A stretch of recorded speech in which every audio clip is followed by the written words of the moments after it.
Take a look at this diagram and let me take you back into childhood, explain to you the process of how a baby learns language. So initially, a baby is born without knowing any language, at least unless you want to consider some paranormal experiences. I'm not going to consider that over here. And then the baby sees an object and somebody says the word chair.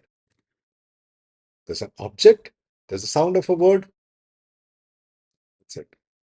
Still, the baby has not learned language, not learned the words. Again, the physical object, the sound of the word chair. Again, physical object, sound of the word chair. And as the baby is growing, this repetition is happening over and over again. And the baby is also developing motor controls over the tongue and starts exploring and experimenting with sounds and says the word chair and says it right in the context of the object. Now, this baby has learned the word chair and what it means. So the basic point is the way we learn language is there's something physical in the world. There's a sound of the word chair, and we learn to associate that in our minds. Strong association, unshakable. That's how all of language is learned. So what does this mean? How is it relevant and explains the two videos that we saw? And what has that got to do with neuro-linguistic programming, NLP? I'm coming to that. Bear with me.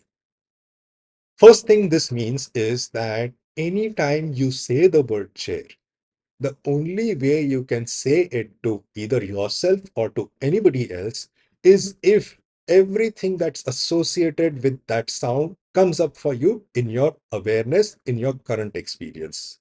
The mental images, any other sounds that are related to chairs, the sensations and feelings of being in a chair, all of these come up in your awareness, in your experience as you say the word chair. Now, let me relate this back to the video of Mayur.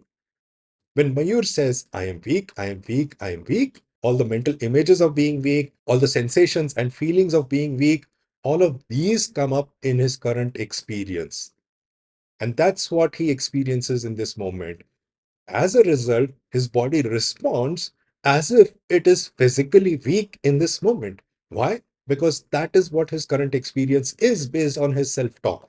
So that's the first learning that we can draw by understanding how we learn language. The second thing is that when I say the word chair, the only way you can understand it, the only way you can know what this means is if the mental images, any other sounds, any other sensations and feelings, you're able to find all of that in your memory and bring it up in your current experience. That's the only way you can understand what does the word chair means.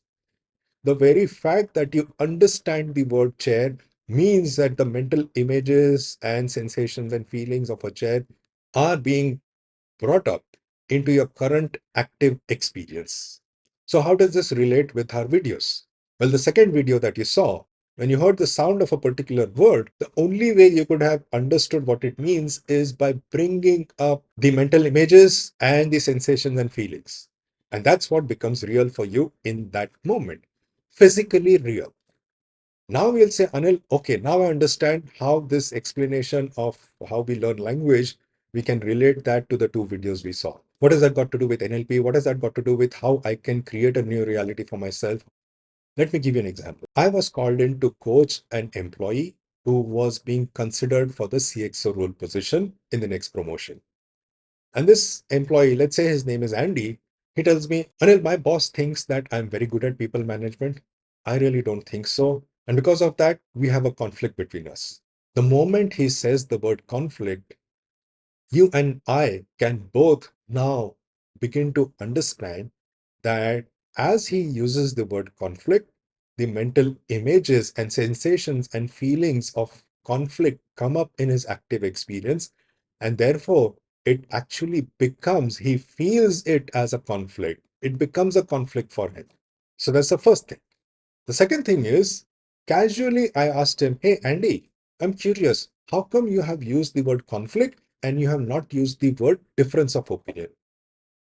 As I asked him his question, his eyes went and his jaws dropped.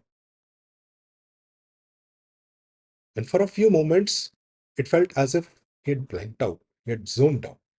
And then suddenly he shook himself and he said, Anil, I don't know why I've been making such a big deal out of it.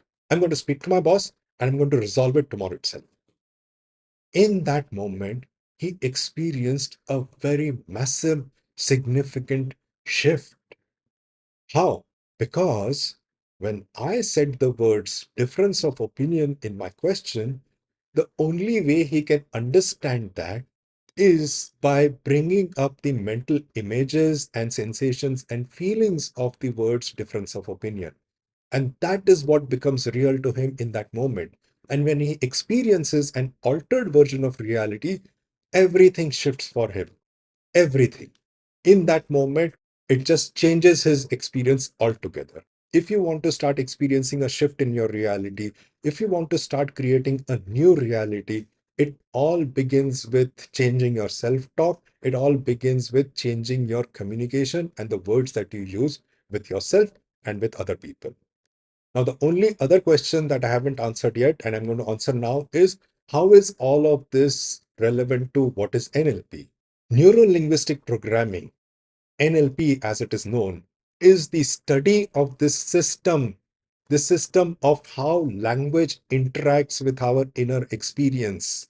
Neuro-linguistic programming, NLP, is a study of how language acts as a lens in between the external reality and our inner reality.